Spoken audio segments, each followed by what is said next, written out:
आवाज खाली, एवढा काय आवाज खाली. अरे भाई तुझ्या धर्माचा सॉरी बाबा ये महाराष्ट्रामध्ये धर्माचं नाटक नाही चालणार. आवाज खाली करा बोलतो, मला बोलतो आवाज खाली करायचा हात दाखवून.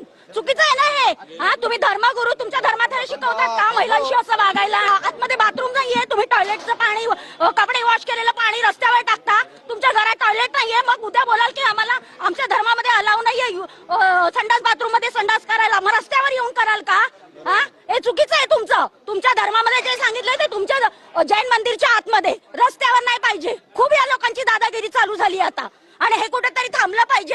आता तो मला असं हात करतो म्हणजे यांची दादागिरी कुठपर्यंत वाढली आहे ती बघा. म्हणजे हे धर्माचाच वाद आहे ना तुमचा. हा, आपण सर्व हिंदू म्हणून जगतो या महाराष्ट्रामध्ये, या देशामध्ये, आणि आता हे धर्माचं जाती जातीचं वाद चालू केलंय. या लोकांनी सुरुवात केली ही. आम्ही महाराष्ट्रीयन लोक खूप शांतपणे राहतो आणि सगळ्यांना आपला पाहुणा म्हणून आम्ही इथे वागणूक दिली. त्याचा आता आम्हाला त्रास होतो या सगळ्यांचा आणि हे कुठेतरी आता थांबलं पाहिजे. आणि आम्ही तर बोलणारच, आम्ही प्रत्येक गोष्टीला आवाज उठवणार. पण हे असे